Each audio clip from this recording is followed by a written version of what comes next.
দাঁতের জন্য ক্রাউন লাগাতে চাচ্ছেন কিন্তু কনফিউজড, ইমেক্স নেবেন নাকি জিরকোনিয়া? আজকের ভিডিওতে আমরা এ দুটো ক্রাউনের পার্থক্য এবং কোনটা আপনার জন্য উপযুক্ত তা জানব। প্রথমে আসি ইম্যাক্স ক্রাউন। এটি লিথিয়াম ডাইসিলিকেট দিয়ে তৈরি। এটি খুব অ্যাস্থেটিক এবং ন্যাচারাল লুক দেয়, বিশেষ করে সামনের দাঁতের জন্য সবচেয়ে ভালো।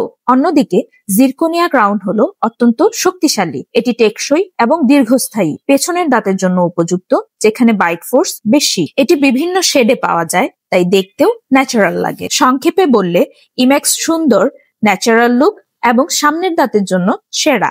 জিরকোনিয়া অত্যন্ত শক্তিশালী ও ডিউরেবল এবং পেছনের দাঁতের জন্য আদর্শ।